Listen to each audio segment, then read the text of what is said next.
First, I'd like to ask everyone to give themselves a round of applause for coming out tonight. Thank you for showing up.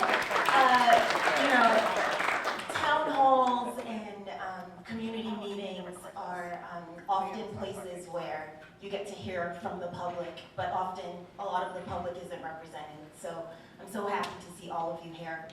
My name is Tiffany David. I am the director of the Office of Neighborhoods First here in the city of West Palm Beach. It is my pleasure to serve the city and to work in Mayor Keith James' administration. I will not take up too much time chatting. I'd just like to say, again, thank you for coming, and I hope you enjoy hearing all of the updates that the mayor will share, and that there will be a time for questions when he is finished with his presentation. So again, thank you for your time, and I hope everyone is pleased to be here with us. Thank you.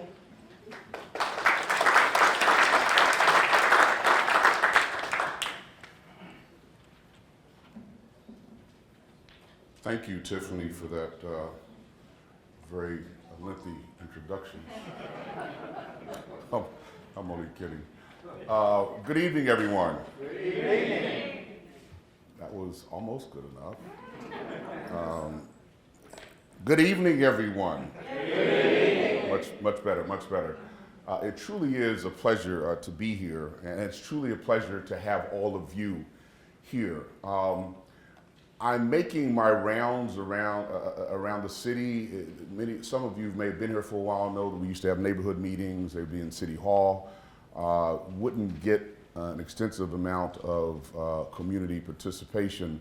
So I've said that at least once a quarter, I'm going to try to take myself out to the various neighborhoods so people can hear from me directly, but most importantly, so I can hear from you as to your concerns. I'm going to talk a little bit, give you some updates, particularly those that relate to the downtown area. And then we're going to have some time for you to address any questions or concerns to me. I promise you that if I don't have the answer off the top of my head, and I probably won't, we have staff here, and we pledge to get back to you by email with responses to your questions. But before I go any further, let me ask a question that I've been asking as I've been making my rounds. How many of you have lived here for 10 years or longer? Hold up your hand. Oh, wow. Okay. How many of you have lived here for 5 years or less? All right. 2 years or less? Got a few. Okay. All right. And if I had to guess, I wasn't counting, it's close to a 50-50 split between 10 years or longer and 10 years or less. So I asked that question because it demonstrates, and if I'd asked that question 5 years ago, I don't think that the percentages would have been in that direction. I think it probably would have been 70 or 80% of the people at that time had been here for 10 years or more. And so the fact that we have such a significant percentage of you who have moved here within the last 5 years says a lot about where we are as a city and as a community. Before I go any further, let me acknowledge the new president of the City Commission, Christina Fox. I thought I saw her. Christina, you want to stand? Yes, that's your new president of the commission, people.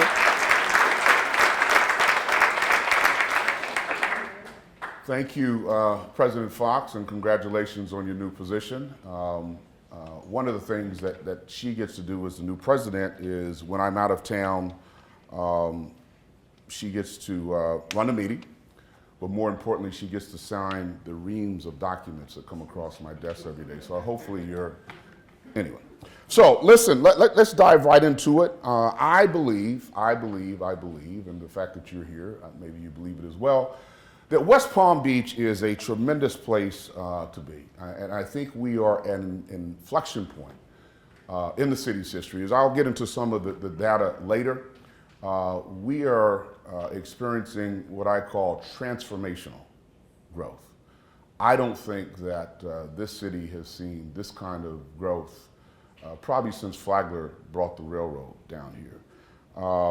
In fact, the city recently earned a spot on livability.com's top 10 best places to live in America. That's real. You could Google it, really. It's top 100. I don't think we made the top 10 yet. So my vision, and I've articulated this, I've been in office for 3 years now, and I've articulated this since I've been in office, even when I was on the campaign trail, is to make West Palm Beach a community of opportunity for all. A community of opportunity for all. What I mean by that is I want this city to be such a community that no matter what your vision is, your dream is, you can find something in this city that will help you achieve that. And when I came up with that thought, I was really thinking about our young people. You know, so many, and it's happened to me. I've got 2 adult kids, a 34-year-old son and a 31-year-old daughter, and they both matriculated at high school here, but when college came, they left. And I don't know if I'm gonna get them back. You know, one's in New York, the other one is living in California. So when I thought about that, I said, well, what I would love to have a city, and you as parents, as grandparents, where there would be such opportunities here that our best and brightest, particularly our young people, did not have to leave West Palm Beach. They could find something in this city where they could pursue their own dreams. And frankly, I think we're getting close. I think we're getting close, and we'll talk about that a little bit more as I move on. Certainly we've experienced unprecedented migration of wealth. I hesitate to say that, I hesitate to use good and COVID in the same sentence, with so many people having lost their lives. But if there was anything positive that came out of COVID, I think it put West Palm Beach on the map. The advent of remote working, I think allow people to recognize that they could basically live anywhere and still be productive for their particular employer. And that has benefited West Palm Beach to a great extent. But we are also getting a number of companies that are looking to either relocate or certainly to expand down here. Last year, my office alone assisted with relocation or expansion of 12 new companies to West Palm Beach. Those companies brought in 1,300 highly compensated jobs. You know, we're quickly becoming recognized as the Wall Street of the South. So many financial services companies are establishing a beachhead here in West Palm Beach. And I'm proud to say that the city, during COVID, I believe, rolled out the red carpet for these businesses. What do I mean by that? You know, we have about 1,700 employees at the city. And I'm so proud of them because even in the midst of COVID, at the height of COVID, we found a way to keep the doors of the city open, to continue to do the business of the city and to serve our residents. Part of that is obviously processing building permits, applications, et cetera. And I believe that one reason why we have experienced the kind of growth that we've experienced during this period of time is because those who were looking to relocate here, establish a beachhead here, build a home here, buy a home, recognize that they could still do business with the city. And so for that, I continually praise and applaud the 1,700 employees, not all of whom could work remotely. You can't get your garbage picked up by somebody who's working from their neighborhood, from their living room, right? Street holes don't get patched by somebody who was working remotely. So we figured it out as a city, and I'm so proud of the effort put in by the employees, and we paid out what I call COVID dividends to most, if not all, of our employees once we started receiving money from the federal government. So let me give you some more statistics to demonstrate to you that our city is definitely on the move. Last year, we received $3.9 million in business tax receipts, which demonstrates that that there is a significant amount of business activity continuing to go on in our city. We currently have 6 Class A office projects in the pipeline. I came on the commission the first time in 2011. And in the 11 years between 2008 and 2019, we had 0 Class A office projects. Small businesses, the lifeblood of our economy, are enjoying a significant rebound just 2 years after the onset of COVID. And I like to say, another thing that I'm proud of is when COVID first hit, March of 2020, if you would just take your mind back there for just a moment, I mean, there was so much uncertainty, probably even fear, and certainly for small businesses. And so my phone was ringing off the hook because they needed help. And they had nowhere else to turn. And it's logical, I guess, to turn to the mayor's office when you need help. One reason why I love this position, because we as mayors are where the rubber meets the road. Maybe they call Tallahassee, maybe they call Washington, but I tend to think that most of those people who needed help so desperately, particularly small businesses, were calling my office. And I'm proud to say that we were the first municipality in this county to get money directly into the hands of small businesses. Now, as you might well imagine, there was not a line item in our budget that said COVID-19 or pandemic relief. But I met with my senior staff, and I like to say that we overturned the couch pillows and we looked under the mattress, and somehow we found money to put into the hands of our small businesses. We also got creative with how those businesses could conduct business, particularly with the hospitality industry. With the partnership we have with the Downtown Development Authority, Raphael's here. I saw Rick McKinnis, who's also a member of that board. Cynthia here, and also a member of the DDA. But we work together as a team, certainly to help the businesses that were in our downtown area. We passed statutes allowing them to spread further out into the sidewalks so they could have additional seating area when many people did not want to be inside. So we look for ways to get creative and innovative to help our small businesses. And they are indeed the lifeblood of our economy.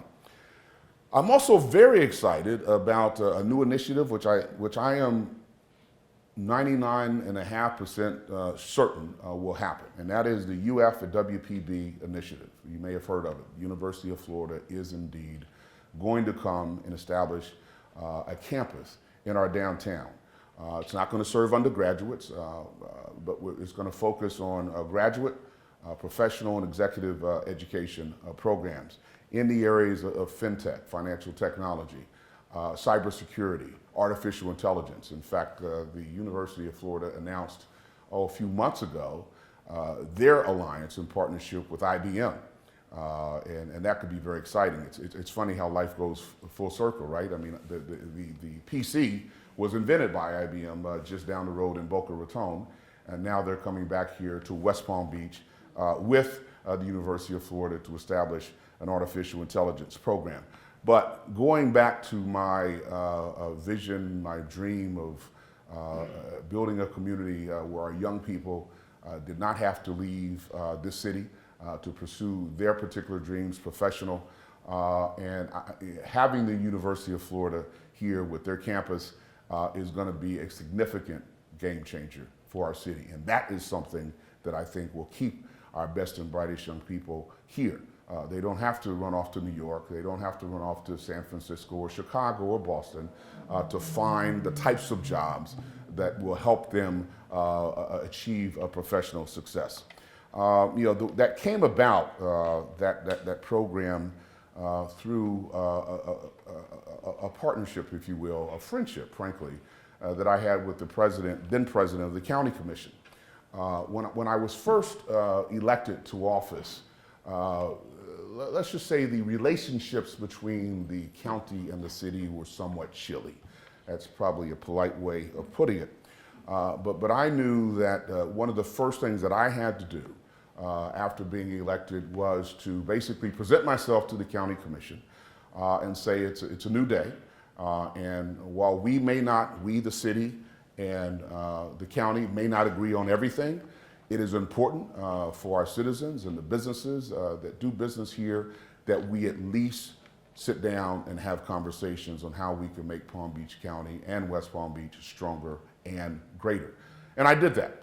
And I think the thawing of that ice was very important. I believe it was key to us being at a point, at a juncture, where then President, now County Commissioner, David Kerner and I could take a trip up to Gainesville and show to the University of Florida. We had dinner with the president at his house. He had several members of his team there, and we presented to them a united front, each of us formally inviting President Fox to consider West Palm Beach as a location for their urban campus. And I believe that the two of us joining hands in that appeal was a significant factor in their decision to establish the urban campus here in West Palm Beach. But we have other projects, and if you have obviously been walking the streets, driving the streets, you see a number of cranes in the air. That is, to me, a good sign. We have nearly $3 billion, that's billion with a B, of projects in various stages of development. Give you a few facts. Currently under construction, we have 954 residential units. We have 200,000 square feet of Class A office space. An additional 378,000 square feet of Class A office space will start construction in the next 2 months. And we have a 200-room hotel that is currently being built. In terms of building permits, more than 700 residential units are currently obtaining building permits. More are coming with the redevelopment of the Nora district. Hopefully you all have heard about that, which is going to be a little bit north of here. That too is going to be a very exciting project. The developers have identified a part of our town that was frankly quite dilapidated, underdeveloped, and really not interesting at all. Most people don't even know that it exists over there, but their plans, and I know they recently received financing for this project, so I know it's going to happen, is going to be similar to Wynwood in Miami, if you've ever been down there. And that area is so exciting. And you know what? I think that too will attract that younger energy that is going to take West Palm Beach to the next level. And then, of course, there's so many changes on Rosemary with the square and with the office buildings and residential units that the related group is planning. So under construction downtown is basically all types of housing, affordable, market rate, and even housing for seniors. Maybe you've heard of the Grand, which is going to be between 2nd Street and 3rd Street and Rosemary Avenue and Sapodilla Avenue, which is going to be all affordable or workforce housing. At the northeast corner of Tamarin and Banyan Boulevard, there's something called Flagler Station, more residences. 345 Banyan, which is the northeast corner of Banyan Boulevard and Dixie Highway, another multi-family residential unit. The Watermark, which is at the north side of Datura Street between Dixie and Highway and Olive Avenue. And of course, a One West Palm, which is Jeff Green's project on Quadrille Boulevard between 4th and 5th, which we remain optimistic will be built. Just as slowly as I said that sentence. I'm sorry. That's not nice. Anyway, yes, Jeff's going to build the building. Moving right along. So projects that are beginning construction are under building permit review. One Flagler, which is going to be at Flagler and Lakeview, 278,000 square feet of Class A office space. Brand Atlantic, which is at the southwest corner of Banyan Boulevard and Olive Avenue. 350 Australian, which is in the Clear Lake area, and the Cielo, which is a Dixie Highway between Eucalyptus and A Street. I'm excited about all these because, you know, back in when I was on the commission, there was maybe one, maybe two major developers who were players in the area. Ladies and gentlemen, we meaning the city, are attracting a new set of developers to our city to do business and to build buildings in West Palm Beach. And it's very exciting. So you don't have the same, the usual suspects, if you will, in the development community. We've got some new energy and some new folks who are looking to do things in West Palm. Certainly West Palm Point, which is the tent, what we know as the tent site, 430,000 square feet of Class A office space. And I just mentioned the Nora district. In February, the commission approved regulatory changes to allow that redevelopment to occur. The Nora district, does everyone know what that is? I mean, you ever seen? Okay, North Railroad Avenue. The new district will include new restaurants, retail, and office space in the first phase. And in the years after that, the construction of a new residential building with units for families below 100% of the AMI. That's going to be all affordable workforce housing. And as I mentioned before, this amount of investment is unprecedented in our city's history. It adds to the vibrancy and the economic viability of our downtown. And you know, I am a strong believer that you all who reside in the downtown area, in the downtown corridor,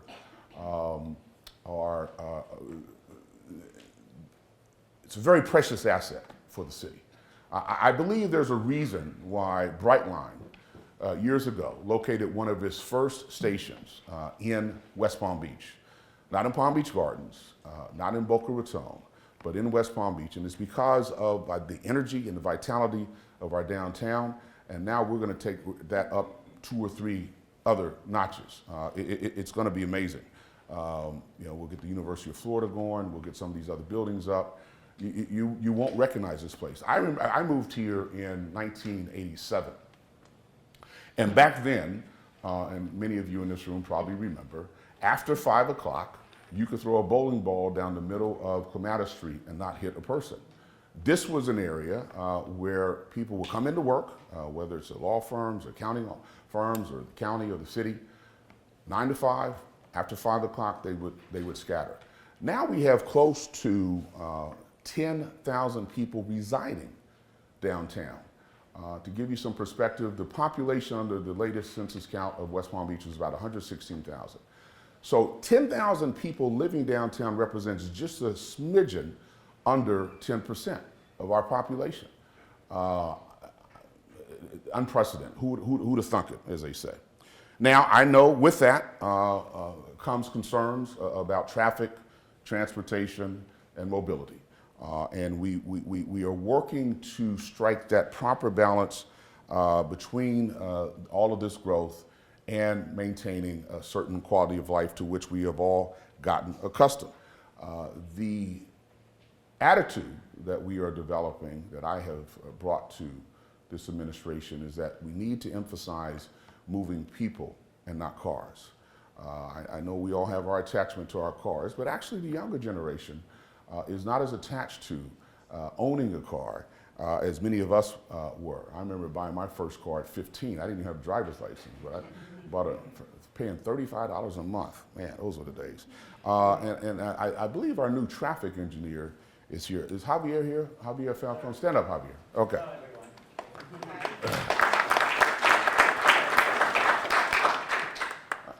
Javier moved up here from Miami, and when I interviewed him, you know, we chatted. And I think one of the things that attracted him to West Palm was some of the exciting things in planning that we have been discussing about mobility and making West Palm Beach a walkable city. I know that sounds crazy in South Florida in the summer. We're going to have more shade trees and stuff, and everybody's not going to walk. I get that. But we do want to make walking an option, bicycle friendly. Is that right, Javier? Is that one of the reasons why you're up here? Thank you. So we're executing the mobility plan to implement some best practices with transit for bicyclists, pedestrians, and motorists, and we're constantly updating that plan. You know, bike share. You may have read or heard that Brightline just recently introduced Bright Bike, and in collaboration, it's a collaboration between Brightline, DDA. Raphael, stand up. Give Raphael a round of applause. And if you are a board member of the DDA, you stand up too. You deserve applause. Okay, we'll clap for you.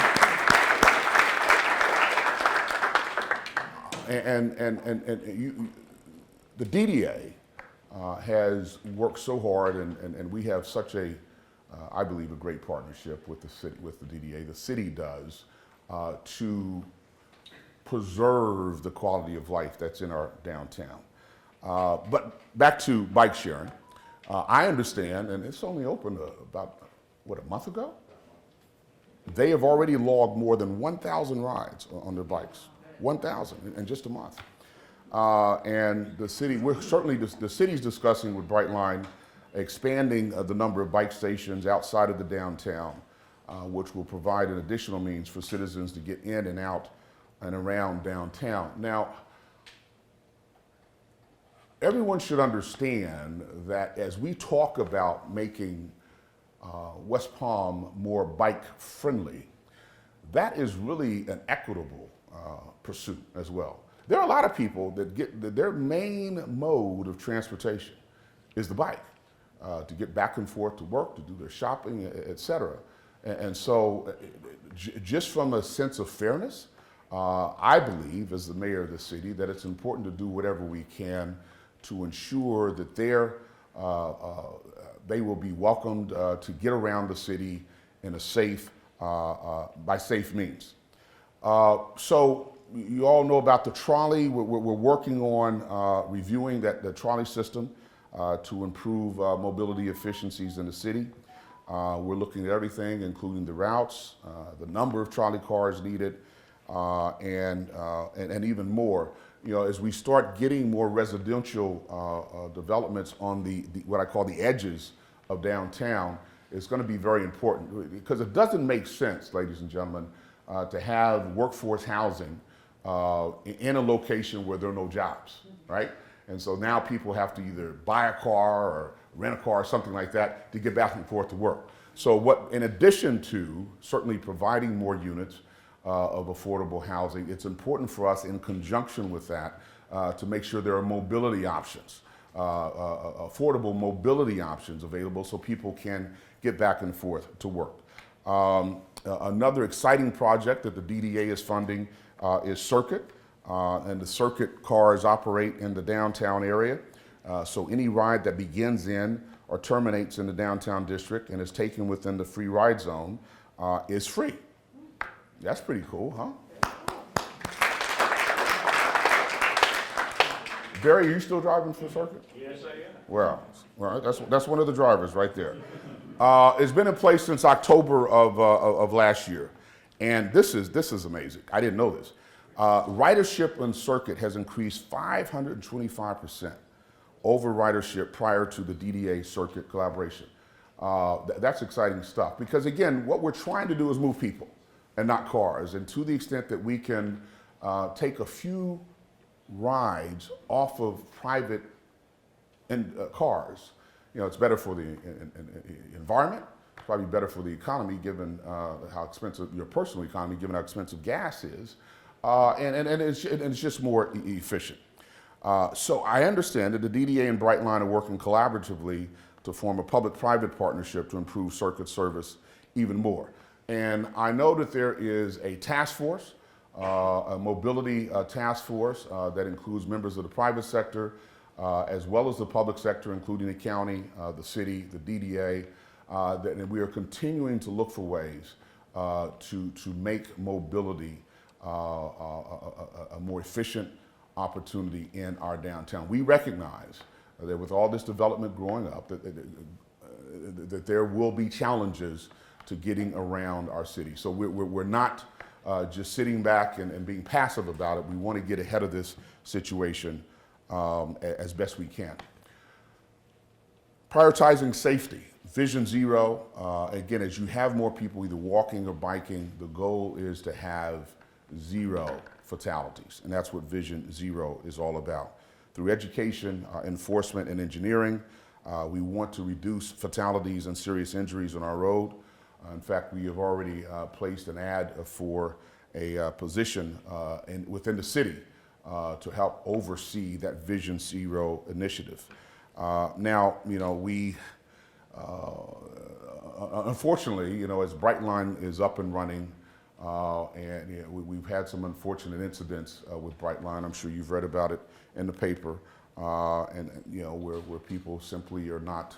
A high-speed train is a high-speed train. It means it's moving. Although when it moves to the city, it's moving more slowly. But outside of the city, it does get up to be pretty fast. So the city is partnering with Brightline, the county, FDOT, to address the concerns of vehicles that are crossing the railroad's tracks, as well as individuals. We just want to make sure that it is safer for people to traverse the railroad tracks. And some have complained that the gates will go down and there's no train, and well, even in that case, you need to be respectful of that. And traffic calming is another priority of ours. In downtown streets in particular, there's no need for speeding 40, 45, 50 miles per hour. That's a combination of working with having our men and women in blue who work with us to enforce the speed laws, and also having the environment, whether it's speed ramps, speed bumps, or whatever, that will discourage people from speeding.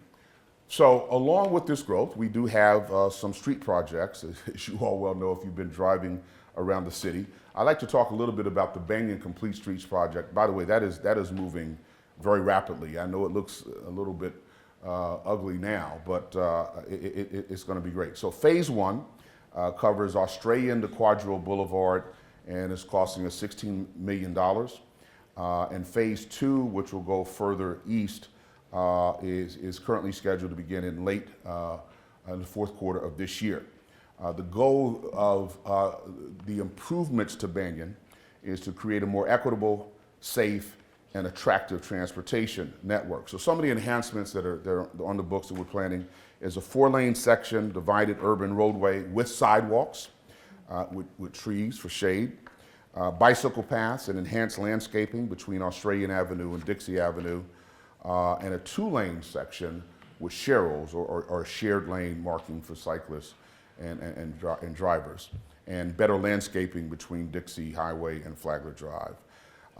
The project team is currently working on the north side of Banyan, which is Zone B, in order to complete the second of 3 sections, and then they'll move to Zone C. And we expect phase one to be completed by the end of August. So it is moving right along. It's a 2-year project, so there's still more work to be done east of Quadrill, but it's getting there. Another big project that's on the books is Tamarind Avenue. There's going to be a complete makeover. $22 million we are investing in that. Some of the enhancements will be a brand new water main, which will replace the current 100-year-old conduit that's been serving the north end of the city. We're going to underground the utilities along Tamarind, improve the sidewalks, and give better lighting and landscaping. The status of that, the project team is currently installing underground infrastructures, such as the water main, drainage, and sewer, and then FPL is also preparing to underground the overhead power lines. We're expecting that project to be completed at the end of May to Flagler. That is an FDOT project, but I'm hoping that we will be in communication with them so we can have coordination, so that we don't have 2 major thoroughfares hampered at the same time.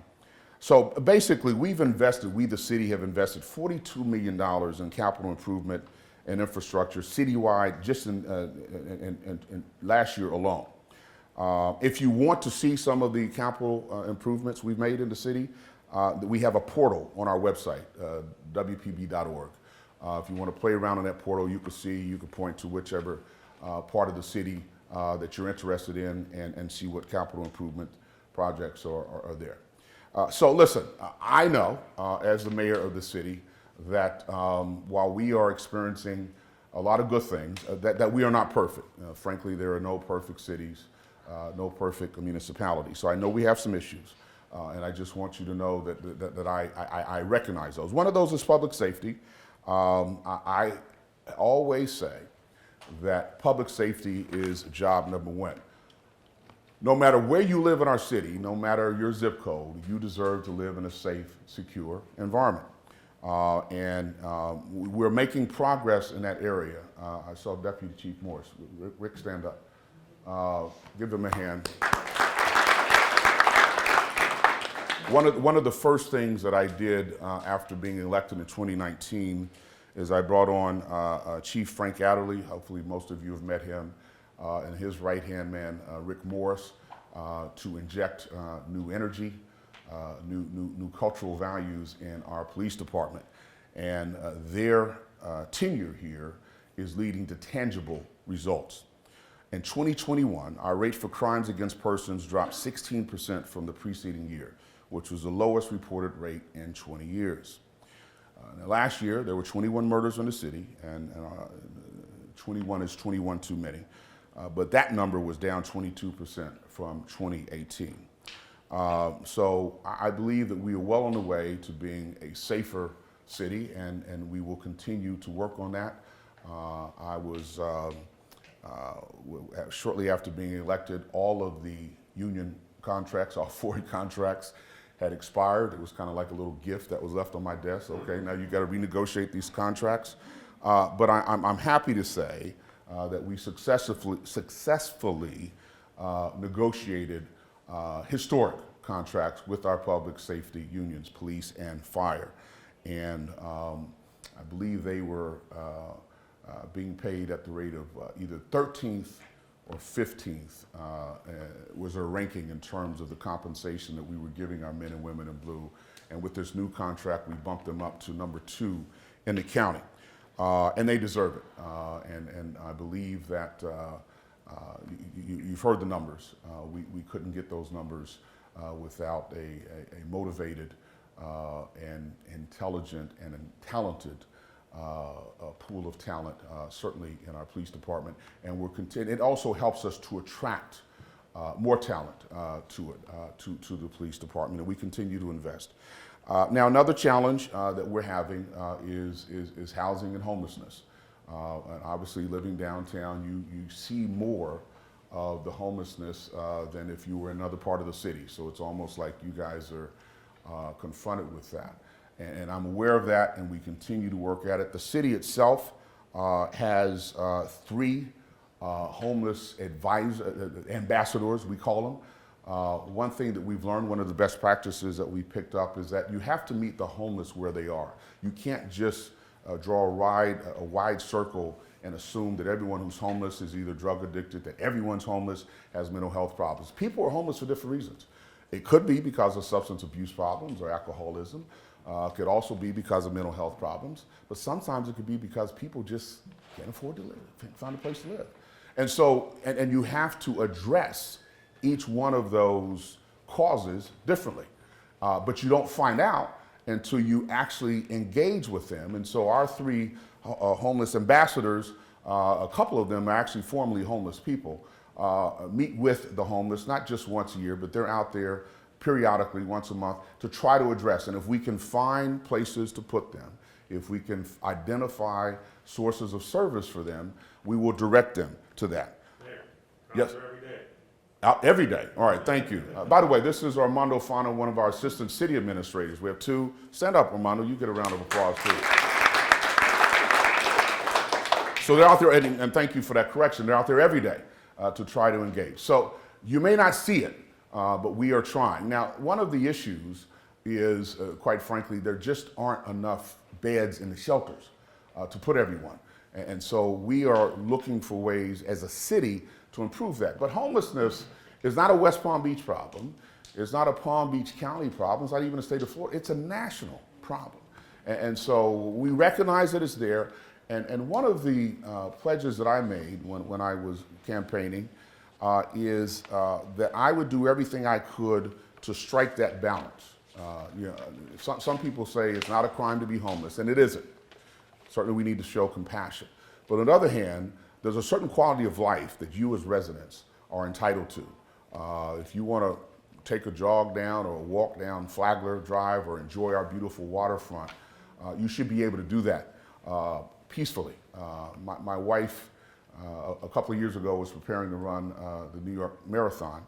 and I cheered her on, from the comfort of my chair. But anyway, but she would come down to Flagler, and when she was training, and some of the sights that she would see were unspeakable, and so we have to strike that balance, and we as a city are doing everything we can, but it's a carrot and stick, and so we did pass some ordinances to strengthen the laws to give our police more tools in their toolkit to help us address the homeless situation. But we continue to work hard with our partners, Lord's Place and others, to the extent that we can, to identify those who are in the need of and that want and will accept supportive services.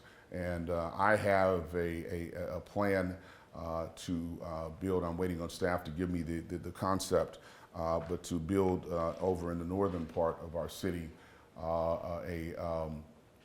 housing, what they call supportive housing for some homeless there, where we will surround them with folks who can provide supportive services. It's not meant to be a permanent place to live, but there's a transition period, right? I mean, if someone has been living on the streets for years, you don't just plop them into an apartment and they'll know what to do. So you have to have transitional housing with services. So we're working on that.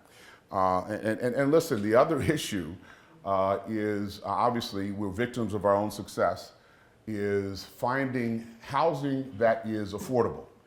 I say that intentionally. It's not affordable housing. Affordable housing tends to have a certain negative connotation. People think it's Section 8. No, that's not what we're talking about.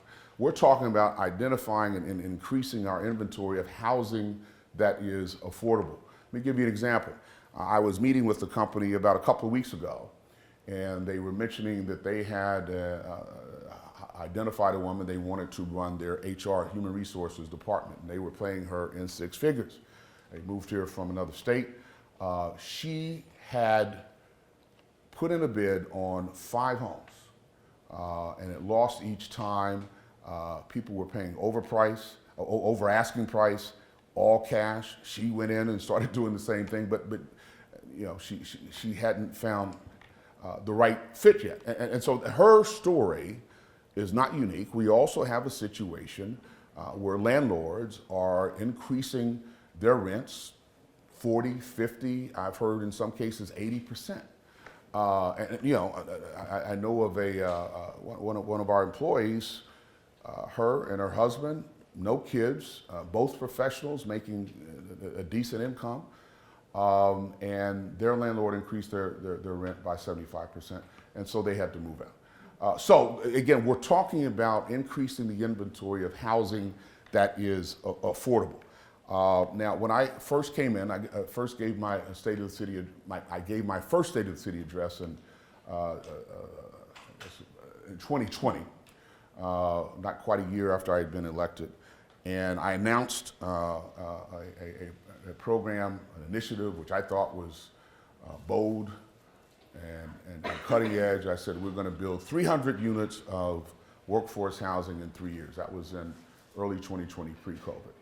Well, we blew right through that, and then the next year, this was in a COVID environment, in a virtual State of the City address, I said, all right, well, we blew through the roof on 300, we're going to do 500 before the end of my first term, and I'm happy to say we've exceeded 500 units, and then I announced in my last State of the City address a few months ago, we're going to do 600, and I think we are over 90% toward that, of achieving that goal of workforce and affordable housing units before the end of my first term. So it may seem like 600 is not a lot, but you have to start somewhere, and it's 600 more than we had before, and frankly, it's at a time when we need them the most.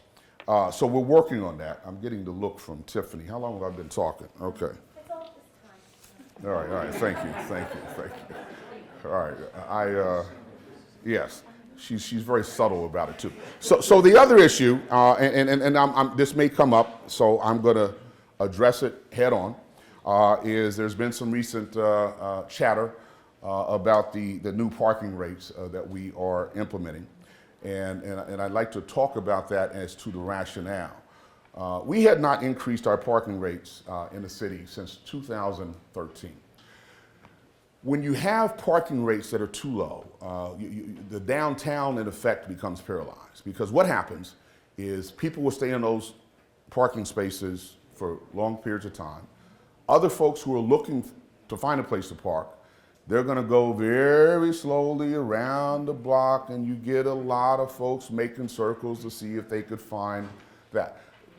You know, downtown is like a living creature. It needs movement. We'll take questions in just a moment. Are you talking about meters or just parking? Well, we're talking about meters and also our garages as well, okay? And so we need movement to be alive and to be vibrant. And so that is why we started doing it. So you brought up garages. Even our garages, we were underpriced. And a lot of people, you know, there are a number, although we are doing what we can to make us less reliant on cars, there are a lot of people who have several cars, you know, folks collect cars, antiques, whatever. And they were using our garages, because our rates were so low, our garages to park their extra cars. And again, we want our garages available either to people living here or folks working here, not so it could be just another spot to park your possession. So we worked for years to develop the plan. There was an extensive amount of outreach to merchants, to residents, et cetera, and we incorporated in the plan that was adopted their feedback. And so now, you've seen the rates, but let me just repeat them.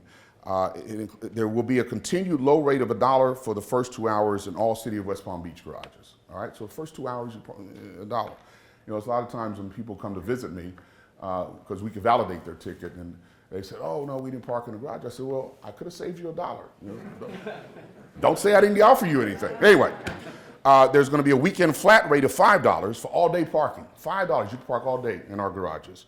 And then we also have discounts, right? We have 50% discounts for the hospitality workers to park in our garages. And other businesses can purchase in bulk. They can purchase parking passes in bulk at a 15% discount. So we're trying to be sensitive to the reality, but you know, we can't, and I mentioned how valuable our downtown is, how important of an asset it is to our city. And so we as a city have to do everything and make decisions based upon data. Now, it may be coming at a bad time for some, I understand that, but again, we have not increased our parking rates, garages and meters, since 2013. And we could talk about that some more during question and answers if that's something you want to talk about. With respect to the resilience of our city, you know, climate change is real. Global warming is real, and so we, being so close to the water, we're doing everything to make our city more resilient. Our goal is to protect life and property and to assure that our city's vibrancy and viability is available for years to come and generations to come. With respect to sea level rise, we are evaluating and implementing near-term and long-term strategies to combat sea level rise. We are in the process of installing tidal valves at various storm water outfalls along the Lake Worth Lagoon. What tidal valves do is when you have what we call nuisance flooding, and after a heavy rainfall, then it allows the water to drain out without the risk of water from the lagoon coming back in. So we're installing 18 of those at a price of $800,000, and we have plans to install an additional 25 tidal valves, which will cost us $2.5 million. Now, last spring we had some issues with the water. It always remains safe to drink, by the way, but you know, the perception was that we had some issues there. We are doing everything we can to remain on top. So after the last spring, when we had this cyanotoxin invasion into our water system, and again, we were testing for cyanotoxin. That's not one of the regulated toxins, but it is something that you don't want in the water, and there's certain affected, limited populations that were affected by that. I appointed, once we got past that, I appointed an emergency panel, a panel of experts from throughout the nation, not just around our city, but throughout the nation, to come together and help us make our water system more resilient to toxins and algae blooms and that type of thing. And they gave us their recommendations about a month ago, and we are implementing those, the short-term ones, mid-term, and long-term. So we are consistently working to make sure. But our water is some of the finest water you will find in this state, and I will stand by that statement all day and all night. And so we're tweaking it to make our system even stronger and more resilient. We did recently receive, back to the sustainability and resiliency, and then I'm gonna shut up because I want you all to talk to me. The city was recognized as a lead for cities. The gold standard, which is issued by the LEED, L-E-E-D, for cities, which recognizes our city's commitments to enhancing quality of life, sustainability, and climate resilience.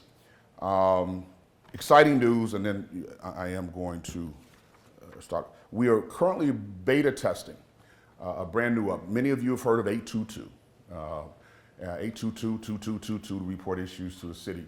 One of the things I wanted to do after getting elected, one of the first things I wanted to do was to beef up the 822 system and bring it into the 21st century. So we're beta testing an app. It's going to be called WPB-Key, the key to getting information from the city. That was my idea, by the way. But anyway, no, it wasn't. I had very good staff who worked on that. But anyway, so you can access the city. You don't have to pick up the phone. You can do it on your computer. You're going to be able to do it on your phone. We're going to keep track of concerns, complaints as they come in, so that we can collect data on what frequently asked questions are, so that we can, as a city, improve our performance. And also, there will be a dashboard that people can observe, which will let the public know. We'll be transparent about it. Let the public know what concerns have come in and what the patterns are. But we needed to update, our customer service capabilities. I want West Palm Beach, and I tell my staff, at the end of the day, the city is a customer service organization. And you know good customer service when you see it. There are certain hotels you go to, there are certain restaurants you go to, and so as the mayor of the city, it is important for me that we do everything we can. My employees do everything we can to also exhibit to the residents and the businesses high quality customer service. So I could go on and on. I do want to say, please stay in touch with us, WPB.org. We are an inflection point in the city's history. West Palm Beach is becoming a birthplace of opportunity, and I'm glad that you are a part of it. So we are going to take some time now to answer a few questions. I think we have a mic here, and we're going to walk it around, or what are we doing? Thank you, Mayor. You're welcome. For that presentation.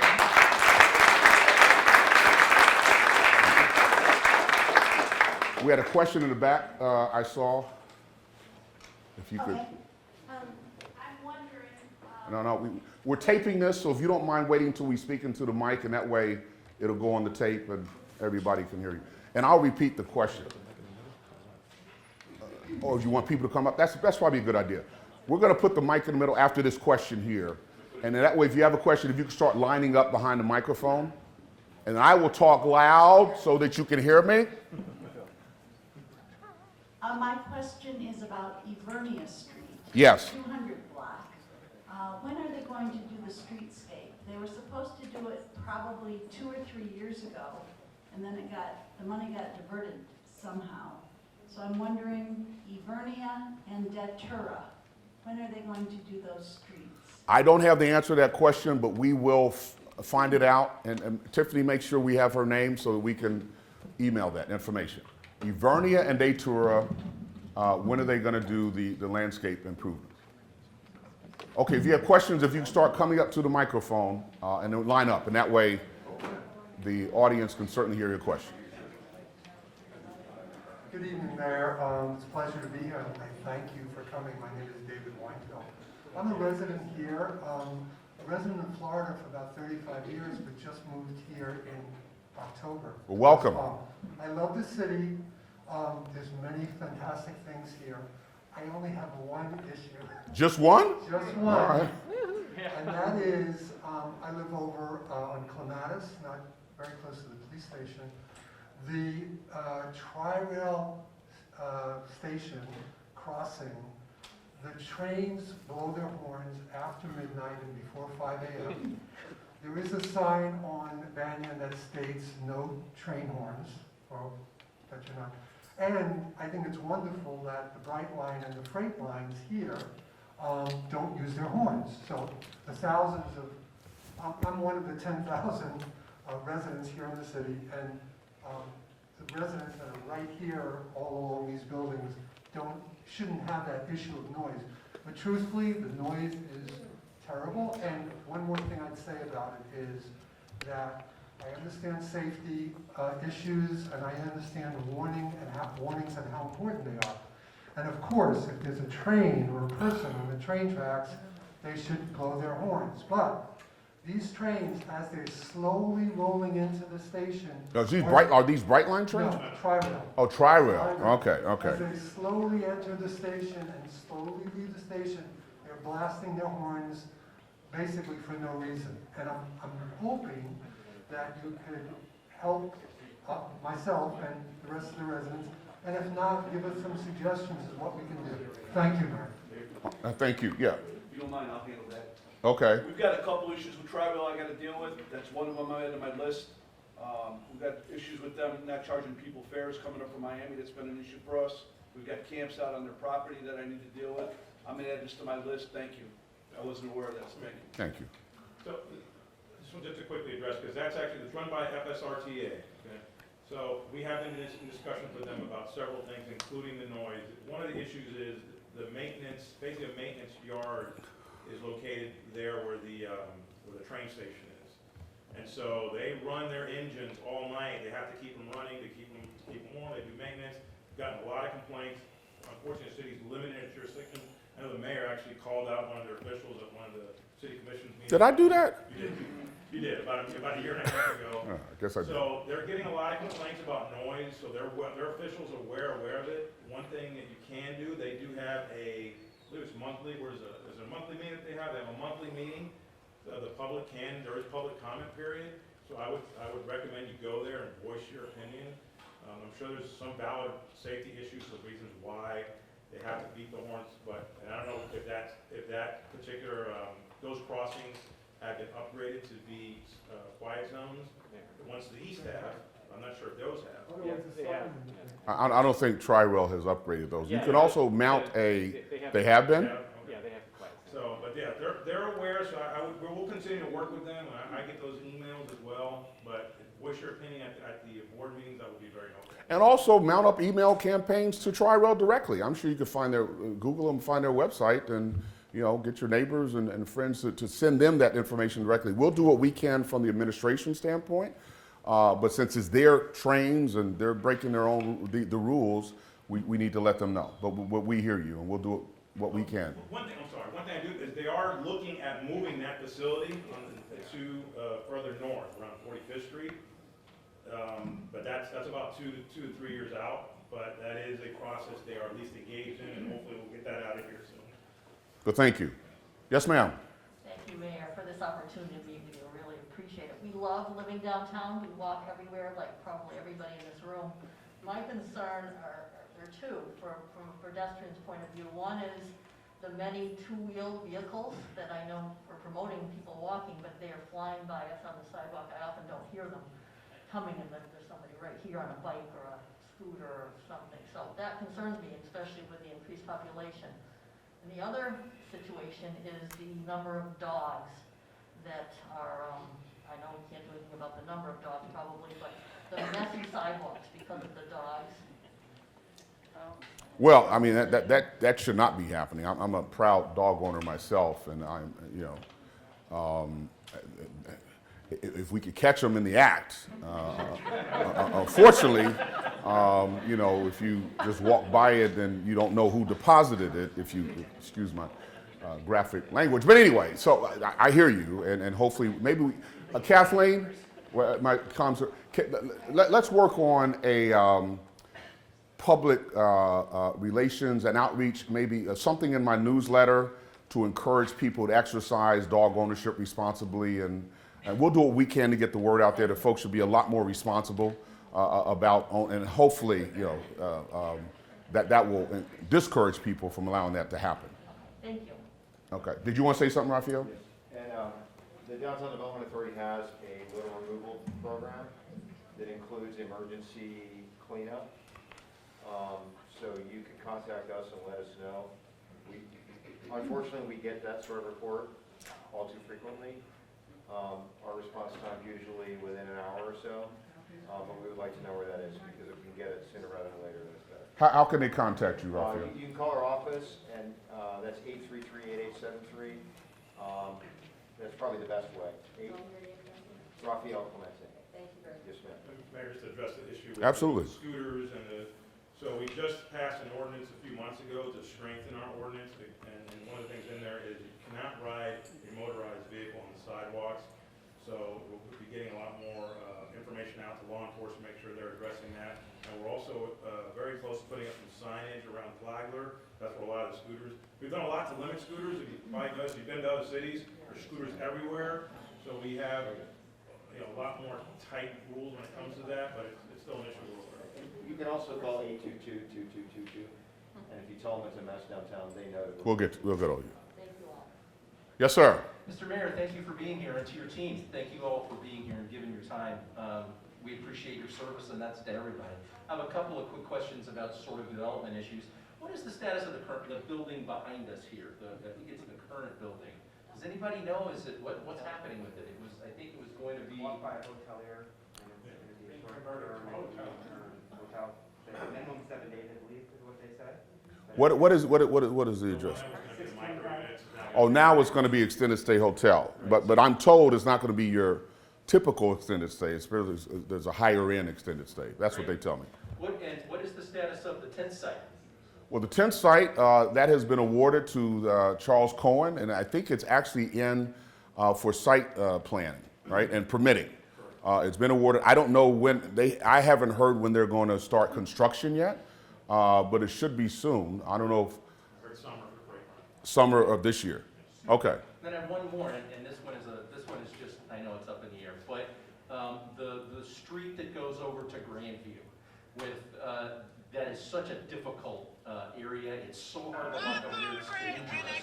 I know that it's not just a city issue. I know that it's got the railroad. I know that it's got the canal there. Is there anything we can do to make that walk safer? Have you heard anything on it?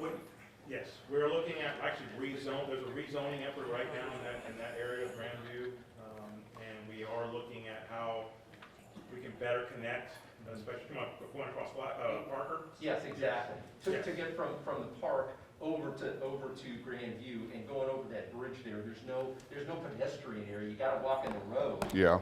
It's a little scary. Yes, we are looking at that, and there's a project that was recently approved there, a residential project, that they are doing some upgrades to help with the crosswalk there. But yes, that is something in our pipeline of addressing. Yes. And I understand though, it's just not the city, it's a whole bunch of other folks too, but thank you for helping on that. I just want to quickly add that, what Armando was saying, that intersection is now about to be, we're about to release a work order for a consultant to help us. Well, thank you for that. Absolutely. Yes, ma'am. I respect the fact that the parking is going to increase and the meters as well. Who will be the recipient of that money? Well, that money goes to our parking fund. So any funds any revenues that come from parking have to be reinvested in our parking infrastructure, whether that's the garages, upgrades to technology. If you've been to the garages recently, most of them have been upgrades, so when you pull in, you can see how many spaces are available, those kind of things. We spent, I think, almost $300,000 on replacing elevators at the Vernia garage, so those are the kind of expenses it goes to. It's called an enterprise fund, so that money does not go to the general fund budget, okay? It's used specifically for parking and to upgrade for the infrastructure, as he said. Yes, ma'am. Mayor, Melissa Nash, 610 Clematis, and lots of friends are here today. So first, what a beautiful Chamber of Commerce day that we have outside today, right? It's absolutely gorgeous. I was able to work at home today with my windows open. So my issue is noise. Love working with the windows open. I really miss the musical swings, so if you have any chance of bringing those back. They were absolutely amazing because I could live with my door open and just for hours and hours and hours, all that. So I want to say that. And I want to say that I love the growth of our city. I love what's going on. So when I've had a one-on-one conversation with Rodney Mason, they turn the music down and they respect the residents. When I had a one-on-one conversation with Gopal and Steven, they said, you know what, give us a week to change our maintenance things, and we'll take the blowers away at 6 o'clock in the morning, and we won't start our blowers until 7 a.m. At unison, you can hear those blowers zzz, all over downtown. But Steven and Gopal don't start until 7. They respect the residents. Brightline, power washing at 1 o'clock in the morning. They responded immediately the next day, and they said that they would respect the residents and they love being here. We do not get the same respect from our DDA. I've been communicating with them since July, and I have written promises, I have everything else, and these trucks start at 5 a.m. in the morning. Just this past week, they were at midnight under the nursing home on Datura and Rosemary. I know that you've seen the video because I sent it in. PD didn't know what they could and couldn't do at midnight, and so there's a disconnect between code enforcement and there's a disconnect between there. I've been all over the city, I've been complaining, and we need to do something about it. Sending in these emails like you're asking us to do tells the whole world that our downtown is broken and our property values are there. Don't come to our downtown. I don't believe that we should have to send these emails, and I don't believe that we should have to beg, and send emails. I think that we should be heard the first time quietly, not coming to these public things, so that we can maintain our property values. I love our city. There's so much that we're doing that's right.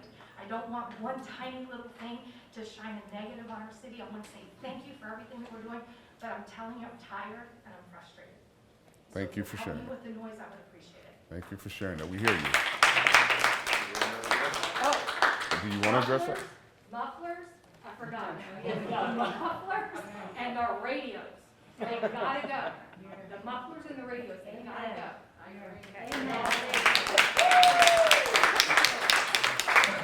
Raphael, do you want to address that? And Melissa, thank you for reaching out to us repeatedly. And I have apologized, and I will apologize now. I've heard it repeatedly, and that was a major issue for us through COVID. Somehow there was an explosion of trash, there was an explosion of dirt, I don't know what happened. But we have been really working to thread, I think of it as threading a needle between the residential quality of life and the business community. I'm kind of getting to the conclusion that we're going to have to only clean some areas quarterly because of the disruptions that it causes. So we're going to find a way. We stopped doing it in the morning and we started doing it in the night because we thought that might fix the issue. Obviously it hasn't. So we're going to see what we can do to do our best, but it's not out of a lack of respect, it's out of trying to figure out how we can get it done. So, All right, thank you. our chairman is back. Rick, do you want to? If you don't mind, I'd like to add to what Raphael said too. The whole idea of the clean downtown was a really big discussion element at the DDA. Typically, that's not really necessarily the reason the DDA was formed some 30, 40 years ago, but we've decided to take it, we started taking it on, we started spending some money on cleaning streets, cleaning sidewalks. We weren't happy with the results we were getting. We, I think, quadrupled or doubled, or there's some kind of huge increase in our budget that we decided to spend on cleaning the sidewalks and cleaning the streets downtown. The dog poop that you see, the trash, it's amazing how messy people can be, and it's frustrating. But yet we decided, okay, we're going to go ahead and take this on ourselves. Major discussions within the DDA during our public meetings about wanting to be ready for prime time so that when the people get here, office workers, residents are coming out of their buildings and all that, it's kind of like it's done, it's ready for you, the streets are clean. We decided to do that. We have a really good contractor that we're working with that does basically what we ask him to do. And we may just have to revisit some of these things about where and when we do certain things so that there's less, I guess, annoyance with getting it clean. But basically, I think we're pretty happy with the feedback that we've been getting generally for how much cleaner the downtown area has been. So this, you know, it's not arbitrary, it's not capricious that we're doing it this way. There was a lot of thought that went into this, and if we need to tweak it, we'll tweak it. Thank you. Yes, sir. First of all, thank you for a terrific presentation and for your staff for being so responsive. I also have a noise issue, and for those of us who live downtown, and for many of those of us who have businesses downtown, noise after dark is also an issue. And especially noise emanating from around the fountain, from some of the bars, and even from Clematis at night. I think the problem could be solved relatively easily by simply modulating the noise, and I hope that your administration will address that issue. We do have a noise ordinance, and we will continue to enforce that and look Well, for that's the issue, I think, is the enforcement. enforcement. Okay. Yes. So, thank you very much. Thank you, sir. Yes, ma'am. Also, like everyone, thank you for everything you all do, all the service. We are very proud to live here in this community. Three maybe is a charm, but the noise. We are having so we live close to the Fountains area, also down here. I call it the heart, and maybe that's not right because we have lots of hearts here in West Palm, but our heart is right here on that riverfront, on the waterfront, with the beautiful park, etc. So what we're experiencing, I would say it's definitely increased triple the amount of noise, the amount of late noise, the timing of things I've noticed. So I'm the one who's getting up at 3 a.m., getting out the balcony going, why are they doing this? Why are they yelling? Why are they screaming in the park? The park's supposed to be closed. You know, I've noticed if we wake up with doors, hurricane doors are shut, and we can hear the screaming. In the morning at 6 a.m., I've got videos because I just wanted to make sure, am I crazy? Am I hearing things? But I am in a back room behind closed doors, and I'm woken up at 6 a.m. from blowers, and when I go out to the balcony to look at the blowers, they're blowing a puddle, and they're blowing puddles out where it's dark, and you can barely see it, but I'm zooming in, and I'm like, what are they blowing right now? I don't see leaves. They're blowing puddles, or it's 5 people blowing leaves into a pile that then they all walked away and started getting on their cell phones to then go leave the pile of leaves that they all 5 used blowers to go get. I mean, it's kind of like a little bit hard to watch. But I thought, just keep watching, keep learning, keep learning. How can we change this? What can we do? Maybe if they're going to start, is it a 7 a.m. ordinance to start blowers and motors and all this? Is it 7 a.m., not 6 a.m.? I just wanted to ask that question first. It is 7 a.m. 7 a.m., yes. I have memorized it. All right, so I now know Melissa's name. So my question is, can they start at 7 a.m.? Could we strategically see or plan where's the furthest away along the bike path or along the waterway or furthest away from all the residential condominium people who are sleeping in the morning? So start that crew not down in the park near their doorway, their balconies, not right down there in front of all of the places where they're going to hear it. So can we start crews somewhere else and work their way by times, at least till it's by 8 o'clock a.m. That's when they're blowing at least. Something like that, some sort of analysis. We'll continue to look and explore ways. As you heard from the DDA, they've hired the contractor. They're trying to fit the need. Raphael, do you want to respond to that? Gas blowers? They're with packs on their back and they're blowing in very, very loud, and there's not a lot going on. I mean, we lived in Mexico for 2 years and people got more done. So they're not with the DDA? So is it a private contractor? They're yellow. They're wearing yellow. Our guys don't use gas. Can we try to find out who the contractor is and see if we can work with him? And the beep, beep, beeps, the backup, beep, beep, beep, beep, beep, beep, beep, beep. No, we get it.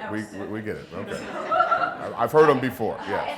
And then that's my one thing is the noise and the timing and maybe strategizing. But the second thing is the homeless. I have a tremendous amount of compassion for the homeless. I have a personal relationship with a person for many years, and so I understand the complexities of the homeless. I have great compassion.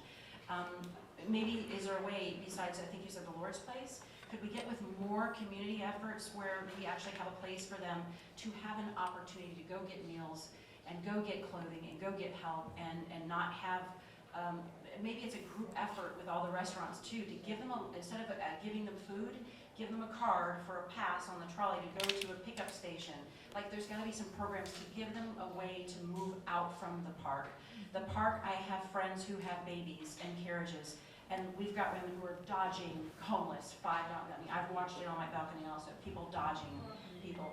And whatever the camping is, that camping, I've heard camping is supposed to be, there's a tent over your head, and that's considered camping. Other than that, can we broaden the camping ordinance? Are they allowed to sleep for hours and hours and hours? Are we allowed to throw out tents and tarps, and are you allowed to have suitcases around you and have everybody gather? I don't know, just something that can possibly broaden that ordinance. Anybody? You want to address that? Thank you. Like I said, I started Okay. with compassion first. Okay. So, just to help address that, we do work with a number of organizations, and there are other organizations that provide assistance. For example, St. Anne's Place, which provides food, and also a place to take a shower, and folks routinely go over there. That's over on South Dick or North AC. We do have, our ordinance doesn't include just camping, it is sleeping. So if the issue is, as the mayor said, if there are overnight beds available. And so we have an effort right now with PD, and PD has officers that are solely dedicated to homelessness, as well as our outreach team the mayor mentioned. And if there are beds available, and there are sometimes, at some point in the week there's a bed available. But if we have somebody who's camping, number one, there's no camping in our park. So it's a park, which park are you talking about? This is the main fountain park. The waterfront, Our main- waterfront. Our Oh, waterfront Centennial park, Park, which is okay. our tourism, our local, so many condominiums. Yeah. All of us want to go walking through there. I don't want to walk through my own park that I sit and look at every day. Yeah, and we have, and I'll see, you can leave your email address, we can get you, there is a homeless, an app, but basically you can send a message to our homeless team when you have, there's any campment or anybody who's camping out. But the police need to feel comfortable to be able to sustain this or to uphold the rules of the ordinance. If they feel like But again, the police can't arrest until there's beds, okay? So we're trying to strike that balance as well, okay? But we have had, All right. we've had success with that. I We've know had it's a success. hot topic, and thank you. Thank you, thank you, thank you. Hi there. Yes, ma'am. Sherry Rivera, live right across the street. Thank you all for everything. I was I attended a, discussion about the parking. It was a presentation put on several months ago, and it was explained a little differently than what appears to be what's being put in place. Originally, I thought that it was just going to mostly be the clematis, more, the areas that are more transient, and not so much the residential areas, like right here. And now it seems to be including that section. Yes, I believe they're in the zone, right? There is, in many of the condos, many of us only have one parking spot, and it is very difficult sometimes to find parking. And if it's a 2-hour limit, there's no free weekends. I'm just kind of wondering if it's why the whole area was included first, and secondly, why would we start this in the slow time when the businesses might need to have as many parking spots available as they possibly can during the summer, because it's coming into force in April, correct? So a couple things. One is the high demand meters, which are on Clematis and parts of Rosemary. We have a map that we'll be publishing soon that shows 3 different zones. So the high demand areas are the ones that most really increase the price. The other ones, Zone B, which is a little closer downtown, went up a quarter, and then Zone C is the same price it's always been. Overnight parking, which is something that was addressed to us, there is an overnight parking area. One of the issues that was addressed was, well, what happens, like you said, if I have somebody, a guest coming over, they're not going to go down every couple hours to put money in the meter, or if there's a limit, then they can't park there. So there's an overnight rate that I believe starts at 11, from 11 to 7, I believe it is. That is a flat fee, and it depends on the zone. If it's a higher zone, I think it's $10 overnight, and I think the other ones are like 7 or 5 or something like that. I mean, I can get you the rates, but we do have, that was addressed with the overnight rate for those zones in those areas. Okay. And why? Which I think was some folks were suggesting. And what is the thinking of starting it during our slow season? You know, I think there's just that we have to start it at some point. I'm sorry, let me address the issue with the limits, because we are going to adjust that. That was an error. Zone B and Zone C should have been 4-hour limits and a 6-hour limit. So that's going to be Because that changed. does make a big difference. The only areas that would be 2-hour limit is the hot zones and Clematis and Gilbert. Which was what the presentation was? Yes. Okay, great, thank you. Yes, sir. Hi there, Rick Rose, and I had to ask earlier how many people just moved in recently from within the city. I would have said within 2 years. Okay. I live right next door at Prado. No, I just wanted to follow up on that because I also brought it up at the recent city commission meeting that, and it really ties into my overall question, that what was presented to the Downtown Neighborhood Association, and Sherry's a resident, she came and just attended the meeting, was different than what was approved at the last city commission meeting. And one of the very significant differences was the 24-hour enforcement. And so that change, that was not applicable at all in this area, Zone B and C. And now I think it's the 24-hour parking parking fees are enforced 24 hours, according to the plan that I saw. So I think the overall concern I have is that all of those changes were not in public.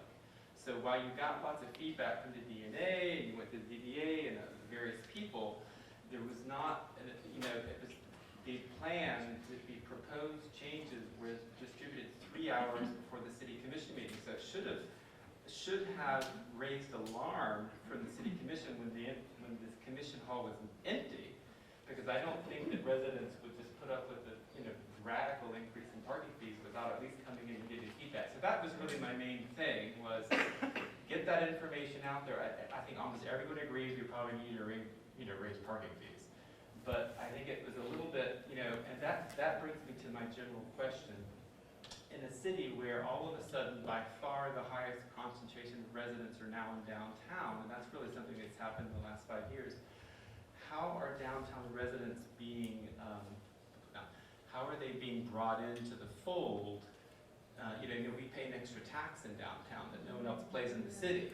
So how is that money being spent? How are downtown residents who are flipping that, we're paying most of that bill? How are they being involved in making such decisions at the DDA? I don't know, I'm assuming it's a requirement for the board of the DDA that all of those board members must own property in downtown, I would hope, or at least have a business in downtown. But I think that as a city, we're gonna need to bring in the downtown residents a little bit more in the participation in these meetings, because that was really kind of not a nice thing to do. Because we agreed with the parking administration that they would give us the final proposed changes in advance, and we would distribute them to the Downtown Neighborhood Association and just encourage people to go provide feedback, not take a stance on it. I mean, that's not our goal. It's just to make sure that the downtown residents are being brought in and we're getting the feedback from them, so we really understand what the impact is before the city commission makes that vote. All right. Did you want to? So, yeah, and thank you for the comments. So a couple things. One is that the presentation we provided to the DNA is the same presentation we provided to the DDA? No, not to us. Yeah, the No, DDA. absolutely not. There was no 20. All right, listen, we got to be out at 7:30. So Rick, if you want to take that offline and discuss that. It was the same PowerPoint, okay? So the 24/7, actually, that's why we got the feedback from the DNA folks of having the overnight parking rate, is because it was a 24-hour enforcement. The other thing is, the feedback goes back pre-pandemic. So there was meetings held in 2019, and we have documentation of the feedback that was provided by the downtown community on that. And that feedback, most of what you saw was part of what we got back in 2018 and 19. We picked the conversation back up after the restrictions began to be lifted with the pandemic, and had the conversation. And it was a public meeting held at the City Commission Mayor Workshop in December that was open to the public. Same exact presentation after the meeting with the DNA, actually. Okay, next, yes ma'am. Hi, I'm Crystal Story. I live in 2 City Plaza. I'm also a business owner. The theme of the night does seem to be noise and cleanliness. I will say, living in this end of downtown, we don't deal with the blowers and the music and all that, but it's the cars. And I know somebody else brought that up earlier, the mufflers and I can look out my window at night where the tent site is, and they'll disappear when they start construction, but the cars just spinning in circles. They do the same thing in the Trinity parking lot. What can be done to address that? I know it's not a West Palm issue. It seems to be everywhere you go in the country right now, the loud cars, but I mean, they can make you jump. I've got statistics, we've been hitting it hard. I'm gonna share this with you. I was with the chief of the Chicago Police Department at the Canopy, and they pulled that episode. I was so hugely humiliated. They were out there for about 10 minutes going, I called my units there. We've got traffic units that have been assigned, and this is how things work. We wrote a bunch of tickets on Okeechobee because of the complaints we were having. We're continuing to do that. I have task forces out there. Sheriff's office came in and helped us. Once that happened, guess what happens? I got 10 emails and 50 phone calls that my neighbor got a ticket for speeding. So we're gonna continue. We're gonna continue. But just bear with me and support me like you are. And I was hugely embarrassed, I'll tell you that flat out. And we are dealing with it, I promise. Thank you. And Raphael, on the cleanliness, I will say, I own West Palm Beach Food Tours, and on average, we bring about 300 people walking through downtown every month. And we hear multiple times people saying how clean our city is and how beautiful it is. So it's working. It's working. Thank you. Thank you for sharing. Excuse me one second. The lady in the pink will be the last question. Thank you. So I just, before I ask my question, I want to say that I really love how bikeable the city is. I didn't own a car for about maybe a year and a half, and it totally worked, just rented it when I needed, so just want to say thank you. So two questions that are related. So rental rates going up, you know, I have neighbors, I live in a rental building, and I have neighbors who've had $900 per month increases, $1,200 per month increases. I love that there's 600 new units out there, but it seems like when you go on Craigslist or Zillow, it's just, everything is just at a higher level. So I understand that things are changing systemically, potentially, but like, is there any guidance for renters besides just move out west and leave downtown? And then I think, like, anything that we can specifically do, and then use all that beautiful bikeability. And then second question is, I love that there's affordable housing being built, and I'm just curious, what mechanisms do you have to ensure that that's the case moving forward? Like, I've lived in cities where most of the new construction was just high-end residential, and they weren't really mechanisms. So, like, do we have inclusionary zoning? Like, what are our tools in our toolkit? Well, the major tool that we have, and if you're talking about downtown, the issue is getting more height. And so we have an incentive program that if you want more height, and many of the developers do, being downtown, that you have to include a certain amount of affordable housing. You know, we're continuing to have discussions with private developers to see what we can do, what other things we could do to encourage a more workforce housing. It's really workforce. And we're trying to chip away at it. We're well aware of it, and more developers are at least wanting to have the conversation. Now, whether the city can continue to give away free land, I don't think that's going to be, because we have a limited supply of that. But we're looking for ways in which to certainly incentivize them if they want more height, and that's been working well. Yes, sir. Hi, I'm Gary Longfellow, around the corner, 2 City. Been here about 10 years. As you were going, there one comment and one question for overview. As you were talking about more bicycle friendly, etc., I thought I used to bike a lot until my bike got stolen outside of the West Palm Beach Fishing Club. And then my daughter had joined AmeriCorps, lived in Northwood, and I thought Northwood was a great neighborhood. And my son stayed there one day, you know, overnight. He was living in Costa Rica, got woken up by gunfire, and she goes, "Just go back to sleep, it happens all the time." And he did. And then 3 years later, he went out to dinner at Northwood at the Thai restaurant. He's from the country, his wife's from the country. They had a wonderful dinner, walked outside, and there was a guy murdered 2 blocks down. So what I'm saying is essentially that wonderful projects, but unless I think we can have a little more, and again, I know it's unpopular and politically incorrect, but a little more enforcement for safety, a little more support, I don't know, as far as the police go, I think a lot of the projects may not be coming to fruition as you envision them. There were a lot of businesses in Northwood I used to participate in, and yet they moved out because it was dangerous and their customers were being harassed, et cetera, et cetera. And it's an impossible situation, and I'm glad I'm not you, and I'm glad I'm not the police. And you're doing a great job, but all the plans in the world, unless there is some safety involved, isn't going to make the city better. The last thing is just a question. I'm way old school. I mean, when I lived in New York, dinosaurs ruled the earth. And I live right on the corner, and there's a sign there that says, "Do not block the box." And it takes me about an hour to get around the corner to get into park.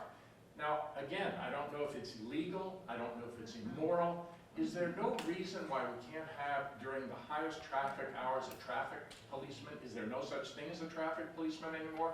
Because I do believe, because in most cases, the traffic laws in South Florida are merely a suggestion, as far as I can tell.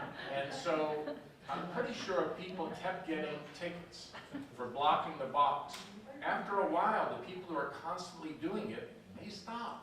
And you won't have to hire, no offense, you won't have to hire a guy from Miami to do traffic flow. As much as saying, don't do this, the flow already works if you would obey one of the laws.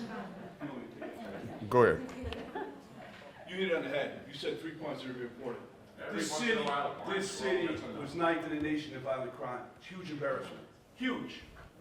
There were so many homicides in North End and Northwood you were talking about, it was despicable. It was an embarrassment. This area here, if you want to go back, you want to do a little research, it was called Crack City, USA. This whole downtown area. Rosemary Square. The shots that were being fired there were unbelievable. The mayor brought us in, me and Chief Adam, because we worked together at DEA. Chief Adam was the chief of Fort Lauderdale. We've seen these problems before. Our biggest problem in the city is drugs.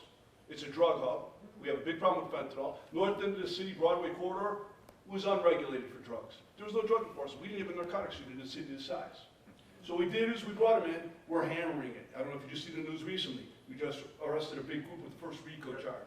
We're working. You'll never hear me get up in front of you and say we're winning. We're moving forward. And we're off that 9 list. We're not even in the top 100 right now. So we're making progress. But here's some of the challenges. This is where I need your help, and I need the community's help. One of the things that's really helped me and Chief Adam a lot is the community stood behind us. We had protests out, and we've been recognized nationwide the way we handled the protests. That could have been really ugly because there were agitators there. Community stood behind us. Every event we go to, the community stands behind us. You give us strength. Here's where I need your strength. You see me get on TV about 2 months ago, and like you, I don't have a filter. I'm old school, I'm as old as the dinosaurs. I said that fentanyl traffickers are getting out of jail within 5 years when they should be doing 15 to 20. When you look at the people getting revolved in and out of jail, the average murder in the state of Florida is doing 8 years. Those are big problems that we need to address. So when I start coming forward with that fight, I'm going to need your help. Northwood, I've got a great relationship with the business owners up there. I travel with them, they're my friends. I will do everything I can to get Northwood. Our biggest problem in the city right now is the Broadway corridor. We're working on it, we got plans, we're working with the federal government, we're going to hit it. Give us a little bit of patience, we knocked the crime down in 3 years, we continue to go. And I say it all the time, the day I don't think we're being successful, you guys really need to replace me. Because I'm here at the mayor's will. The mayor, I made a promise to the mayor, and I want to keep it, but I need your help. And you call me direct, I give you my personal phone number. I want to hear about it. And the noise down here drives me nuts. But let me tell you a little real quick history about the noise. My wife worked downtown. And because of the problem downtown with the homeless, and the homeless is a big issue because we help the homeless. Armando's team is unbelievable. But the truth is, and you heard me say this, we got criminals without addresses. Tri-Rail, the train, is bringing them up in droves from Miami. So every 50 we take care of and feed, we get another 20 or 30. Some of them suffer from severe mental illness, which is not their fault, but they're dangerous. We're dealing with that. Now, when we take enforcement action, you'll see if you look at YouTube, people following my officers around. Look at them harassing the homeless. No, we're not. We're harassing criminals without addresses because they're doing criminal acts. That's when I need your support. I mean, if you look at YouTube right now, you'd be horrified what's going on. My officers are being harassed. Look at them going after them. No, we're not. We're going after the guy that's pulling his pants down and exposing fun for the children. What people don't want you to know is, in my homeless population, the criminal element, I've got about 28 to 30 identified sexual offenders and predators. That's who I'm after. Homeless people we love, and like I said, Armando brought another spot, we're going to do it. We're going to work together, we're going to solve this. Getting back to the noise and cleanliness thing. I got business owners that complain to me every day when I walk Clematis. Look at this, there's dog feces, there's this. Who's going to clean it up? When's Armando or Raphael have time to clean up first thing in the morning? So we make half the people happy because it's filthy streets, we're cleaning them in the morning, and the other half is because of the noise. They both got serious points. So we'll work together. Raphael always work with everybody, but I'm telling you, when I walk Clematis, you should hear the complaints. Well, it's 8 o'clock in the morning, and we also have some businesses that are allowing people to sleep all over the property, making a mess downtown, which causes Raphael bigger problems. We'll get it done, I promise you, together, and thank you. Traffic cop not viable? Here's what the problem is, and I'll make this real quick. Our cops, and I'm gonna be straight, the mayor sometimes tells me, give me my meeting back. We were 27 cops down. We've had a couple of problems. We had to fire a few. They weren't good cops. We were at 27. We were one of the lowest paid in the county. I couldn't get good cops. Who would want to work here as busy as the RFCs we're talking about when I can go work somewhere else and make double the money? You, the community, stood by the mayor. He got us raises. He talked about his contracts. My recruiting efforts are coming along very well. But with that comes retirements, COVID, and all the other issues. I got to get up to staff. My traffic unit, believe it or not, for this size, I got 4 guys. My priority is school crossings and dangers. Now remember, those same traffic guys are responsible for the people who suffer from mental illness that are jumping over my trains. They've got to handle all fatalities, all accidents, everything else. I need more traffic. The mayor's going to give me those people, but I got to get them hired. All right. Yes. All right, well, thank you all, appreciate it. I know we want to get out of here, so I'll keep it quick. The noise and the homeless, et cetera, I mean, this has been mentioned multiple times. My question really as a resident down here is, if a restaurant or, facility is being excessively loud after a certain time, who do I call? If I see a homeless sleeping there, who do I call? If I see, if there's excessive noise in the morning or at night, who do I call? Do I call the police or do I call, Call the police. Call the police, is that You're gonna? not bothering us. They usually say call this, call the mayor's office. The non-emergency number. We're documenting that because when you call the police about, I'm going to say right now, probably about 28 to 30% of my calls are regarding homeless. That's service calls, those are ours. So when my enemies come after me and say that you're going after homeless people, no, we're going after criminals. Here's the documentation. The more calls I get from you, the more strength I get. Okay, all right, well, thank you. Thank you. Last question, Ginger. Hi, my name is Ginger Gowing, and I live downtown 19 years. And my question is, what are we going to do? You said we have 10,000 people now. We have so many dogs. I have a dog.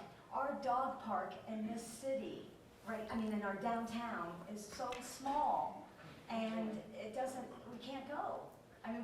It's so small, and I could take videos, I could take pictures. Who do I contact to get some help with this? Because a lot of us are driving, and I don't even have a car. You'll be so proud of me, I walk everywhere. But we're going to Lake Prince Park, to that dog park, because the trees are real small, there's a lot of grass, and it's not muddy. I know Howard Park is getting redesigned, but nothing of that design was about a dog park. All right. And so a lot of us are all asking each other, where do we go? So is there any talk about that dog park being updated at all? I haven't heard any, but we will certainly put that on the list. Good, okay, thanks. Thank you. All right, ladies and gentlemen, I'd stay here all night, but they're kicking us out. So thank you for coming. This is what we have here in America, a democracy. We should appreciate it, so thank you.